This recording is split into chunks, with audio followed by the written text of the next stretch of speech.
बिस्मिल्लाहिर्रहमानिर्रहीम। शुरू अल्लाह के नाम से जो निहायत मेहरबान और रहम करने वाला है।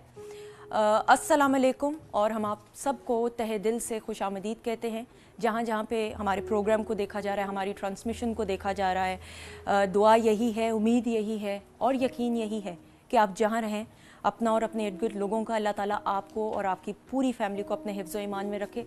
आमीन सुम आमीन।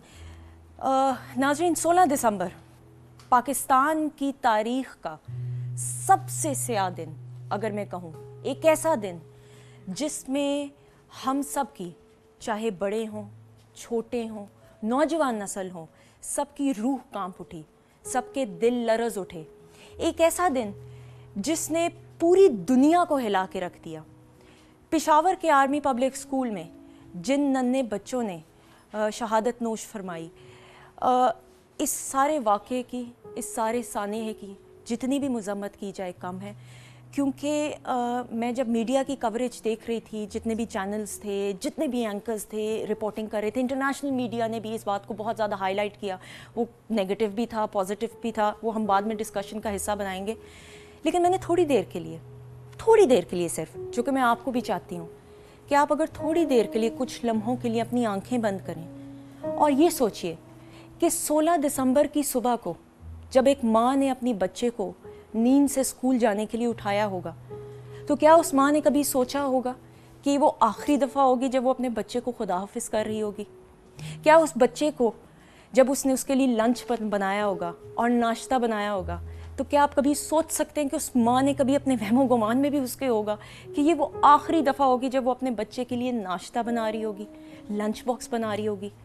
क्या वो बाप जो अपने बच्चे को खुशी खुशी स्कूल अलविदा कह के गया होगा ऑफिस, क्या उस बाप ने कभी सोचा होगा कि वो एक आखिरी मर्तबा होगी जब उसने अपने बच्चे को खुदा हाफिज़ किया है, प्यार किया है, देखा है ज़िंदा?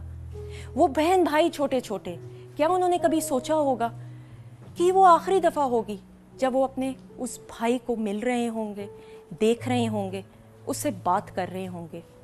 जब आप ये तमाम चीज़ें सोचते हैं तो आपकी रूह कांप उठती है, आपका दिल लरज़ उठता है, आपके रोंगटे खड़े हो जाते हैं। मैं एक माँ हूँ।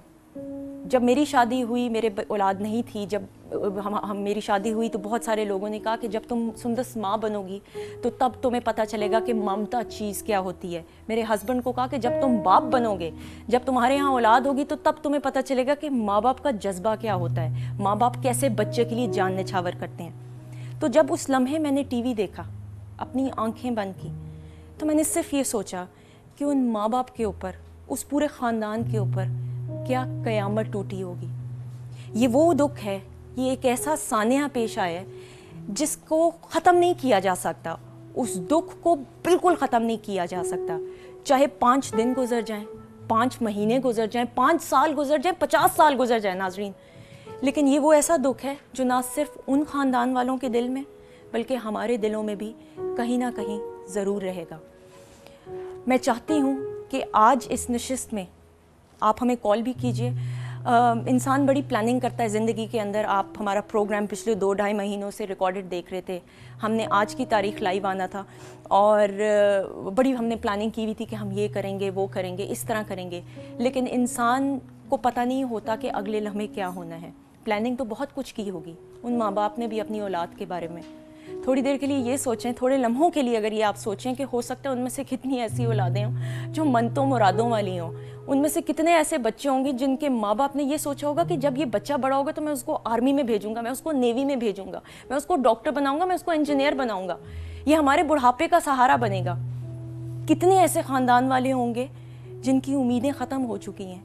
उन उम्मीदों को, उस ख़ानदान को उस ट्रॉमे से निकालना, उनके दुख को बांटना, उनके दुख को कम करने की कोशिश करना, उस शिद्दत में कमी लाने की कोशिश करना, आज इस नशिस्त में मेरी ये कोशिश होगी। क्योंकि मेरे जो इस वक्त मेहमान मौजूद हैं, गेस्ट्स मौजूद हैं, मेरे ख़्याल में वो एक ऐसे इंस्टीट्यूट का दर्जा रखते हैं जिनकी माशरे में बड़ी गहरी नज़र है हर एक एक चीज़ पे।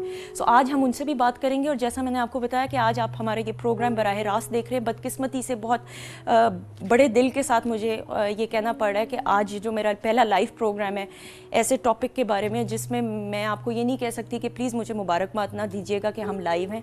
मैं चाहती हूँ कि आप जितने भी वो अफेक्टीज़ ख़ानदान वाले हैं, उनके हवाले से, सानेह के हवाले से कोई बात हमसे करना चाहें, आप हमें फेसबुक के ऊपर द वीकेंड शो के पेज को लाइक करके आप मैसेज टाइप कीजिए, स्क्रॉल की सूरत में आपका मैसेज चलेगा। आप हमें कॉल कर सकते हैं बराह रास्त, टीवी स्क्रीन पे स्क्रॉल की सूरत में नंबर चल रहे होंगे। और मैं चाहती हूँ कि इस गम को भुला तो नहीं हम सकते, कभी ज़िंदगी में नहीं भुला सकेंगे, लेकिन कम कैसे किया जा सकता है इसकी शिद्दत को, आज हम इस नशिस्त में कोशिश करेंगे। और मैं ये चाहूँगी दिल खोल के पाकिस्तान में जहाँ जहाँ भी मेरा प्रोग्राम देखा जा रहा है, आप लोग अपनी राय हमें ज़रूर दीजिए। जितने भी बच्चे हैं, जितनी भी नौजवान नस्ल हैं, जितने भी हमारे बुज़ुर्ग हैं, जो भी आज के साने जो आज हम नशिस्त में गुफ्तगू करेंगे, आप अपना हिस्सा ज़रूर डालिएगा। कॉल करके SMS भी कर सकते हैं, ये तमाम नंबर स्क्रीन पे स्क्रॉल की सूरत में चलते रहेंगे। मेरे पहले मेहमान बहुत ही मोतबर मेरे उस्तादों में से हैं, इनसे बहुत कुछ सीखा, इनसे बहुत कुछ जाना। इनको टेलीविज़न पे जब जब देखा दिल किया कि इनकी गुफ्तगू को सुना जाए और उस पर अमल भी किया जाए। डॉक्टर मोइज़ुद्दीन साहब एजुकेशनिस्ट हैं, किसी तारुफ के मोहताज नहीं। अस्सलाम वालेकुम सर। थैंक यू, बहुत शुक्रिया आप आए आज की नशिस्त में। इनके साथ जो शख्सियत तशरीफ़ रखती हैं, मेरी उस्ताद हैं, मेरी मैडम हैं, बहुत कुछ सीखती हूँ, बहुत कुछ जानती हूँ। पाकिस्तान, इकबाल ने जो देखा था पाकिस्तान का ख्वाब, वो ख्वाब कहीं खो सा गया है। आज इनसे हम जानेंगे इकबाल ने जिस पाकिस्तान का ख्वाब देखा था, क्या ये जो आज पाकिस्तान, ये वो पाकिस्तान है जिसका ख्वाब इकबाल ने देखा था। हम जानेंगे जस्टिस रिटायर्ड नासरा जावेद इकबाल साहिबा से। अस्सलाम वालेकुम मैडम, बहुत बहुत शुक्रिया आपका कि आप तशरीफ़ लाई। मेरी राइट साइड पे अगेन किसी तारुफ की मोहताज नहीं है, सीजन्ड पॉलिटिशियन हैं, MPA हैं, PMLN से इनका ताल्लुक़ है। और मैंने इनको प्रोग्राम जब स्टार्ट हुआ था, एक्ट्रेस भी हैं, और कहते हैं कि एक्ट्रेस तो वैसे ही हसास होते हैं। जब प्रोग्राम स्टार्ट हुआ था तो मैंने यही कहा था कि कवल आपा आज हम पॉलिटिक्स की बातें नहीं हम करेंगे, हम जो वो गेम पॉइंट स्कोरिंग होती है, गेम ब्लेम होता है, हम उस बारे में नहीं बात करेंगे। हम आज सिर्फ उस सानिह के हवाले से बात करेंगे जिससे हमारे अपने गुजर रहे हैं। अस्सलाम वालेकुम। वालेकुम अस्सलाम। बहुत बहुत शुक्रिया कवल आपा आपका। इनके साथ तशरीफ़ रखती हैं जी साइमा मुमताज़ साहिबा, और ये सिंगर हैं। ये आज के प्रोग्राम में, आज की नशिस्त में कुछ कलाम पेश करेंगी जो हम डेडिकेट करेंगे उन तमाम अफेक्टीज़ को। Thank you so much Saima, आपका भी बहुत बहुत शुक्रिया। मैडम, मैं आपसे स्टार्ट ऑफ करूँगी। इकबाल ने एक ख्वाब देखा था पाकिस्तान का, जिसकी ताबीर कायद ने की। आज का जो पाकिस्तान है वो कहीं से भी उस ख्वाब के करीब है या नहीं?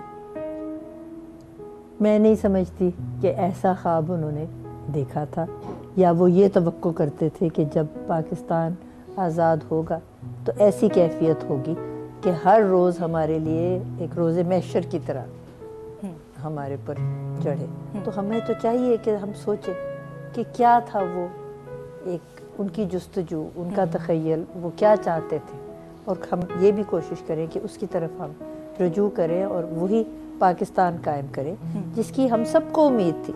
ख़ास तौर पे जब कायद आज़म की क़यादत में हम सब लोगों ने तहरीक चलाई जिसकी वजह से यह हासिल हुआ। अब तो लोग, बच्चे आज के या जो नौजवान हैं जिन्होंने देखी नहीं तहरीक, उनको ये पता ही नहीं कि कितनी मेहनत से ये मुल्क हासिल हुआ था। और जो चीज़ आपको पता ना हो कि उसमें कितनी मेहनत गई, उसकी कदर भी उस तरीके से शायद न हो।